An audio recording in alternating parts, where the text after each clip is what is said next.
wabarakatuh. Kembali lagi bersama gua Bang Jai di channel YouTube gua. Di video kali ini gua mau membahas satu motor, yaitu motor Yamaha NMAX. Jadi tadi siang itu gua dapat pasien motor Yamaha NMAX.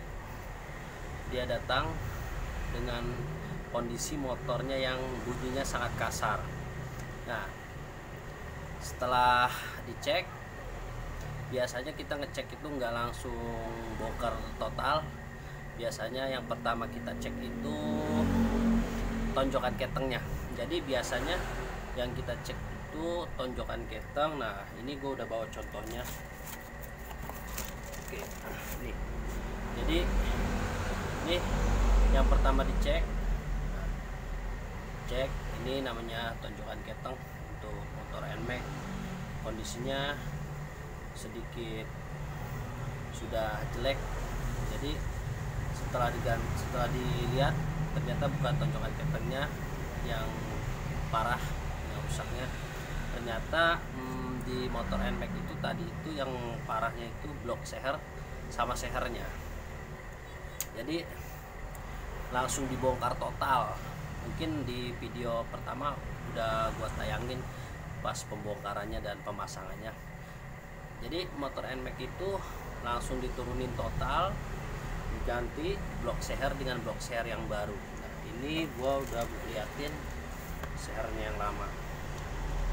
Ini seher yang lama, udah kotor banget, gak ada cacingnya. Ini seher yang lama, ini seher yang lama, dan ini blok sehernya. Nah, ini blok seher. Oke. Jadi teman-teman, gue mau ngebahas kenapa NMAX itu nggak bisa dikolter, karena harus ganti blok seher. Karena memang dari sananya tidak ada overseas, langsung standar, blok sehernya standar lagi, sehernya standarnya lagi.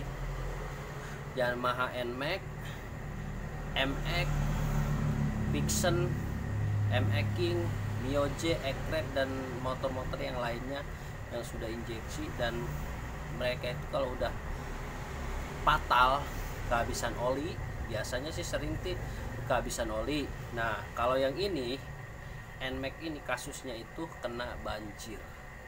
Jadi kena banjir, berarti air tuh kalau kena banjir itu ngaruh banget buat motor-motor yang motor-motor sekarang, karena banyak sekali kalau udah kejadian kena air, terjang air, itu pasti bunyinya kasar. Dan ya itu yang kena pasti kalau nggak blok seher, stang seher kena. Dan ini NMAX yang tadi itu yang kena blok sehernya, dan udah diganti dan udah beres. Jadi buat teman-teman, ini solusi biar motor teman-teman di luar sana awet ya. Pertama olinya tolong dijaga lah, gantinya itu harus rutin. Jangan sampai ganti oli telat, jangan sampai telat. Jadi kalau udah telat akan merusak semuanya. Karena kuncinya di motor itu harus benar-benar olinya tuh ada. Jangan sampai kerang, jangan sampai kering. Kalau udah kering pasti ngerusak semuanya. Jadi buat teman-teman, nah untuk oli juga harus standarnya untuk motornya standar. Dari misalnya seperti NMAX itu udah dari Yamaha itu udah ngeluarin Supermatic itu untuk NMAX Aerox, itu udah dikhususkan untuk khusus NMAX dan Aerox.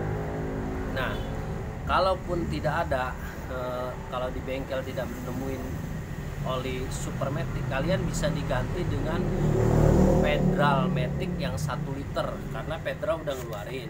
Kalian bisa ganti itu karena itu udah dikhususin untuk NMAX. Jadi di video kali ini gua cuma ngasih tahu dan sedikit berbagi ilmu ya, buat teman-teman yang punya motornya dirawat, servis rutin, jangan sampai kehabisan oli, dan pakailah bahan bakar yang tidak menggunakan timbal, yang banyak timbalnya.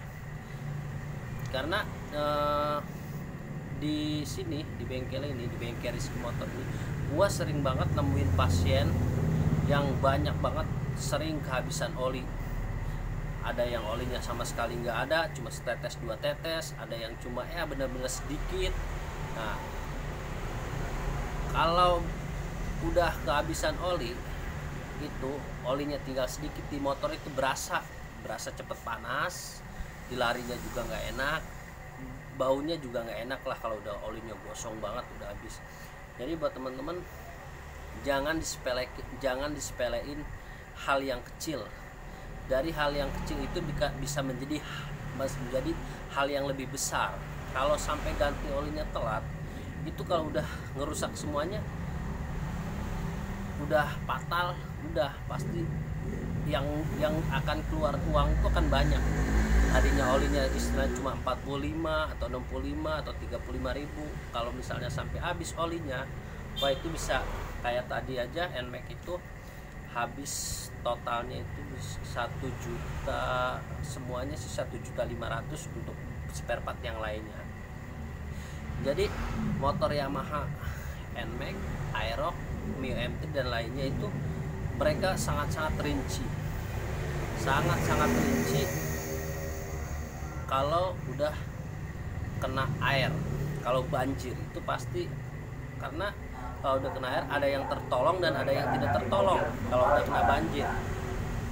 Jadi buat teman-teman, kalau kalian terjebak banjir, usahain kalau bisa cari jalan pintas, cari jalan yang nggak ada banjir. Kalau misalkan kalian udah kepojokin dengan ada banjir di mana-mana, usahain motor itu jangan dihidupin, kalian bisa dorong. Karena kalau posisi hidup, kalau misalnya lagi hidup dan air itu masuk lewat knalpot, itu udah akan fatal. Nah, kalau udah setelah kena banjir, diusahakan ganti oli mesin dan ganti oli gardan, dan filter udara diusahain ganti, karena pasti filter udara itu akan basah. Oke, jadi itu aja teman-teman, sedikit yang gua berikan di video kali ini buat teman-teman. Pokoknya motor roda 2 itu biar tetap awet, olinya harus rutin, jangan sampai habis. Oke, ya semoga kalian bisa ngambil sedikit ilmu dari gua dan semoga bermanfaat apa yang gua tayangin di video ini, semoga bermanfaat. Jadi buat teman-teman, jangan lupa di like, di share dan komen. Kalau untuk tanya-tanya tentang motor, tentang spare part, kalian bisa komen di bawah ini. Oke, terima kasih, itu aja video kali ini buat teman-teman, semoga bermanfaat. Assalamualaikum warahmatullahi wabarakatuh.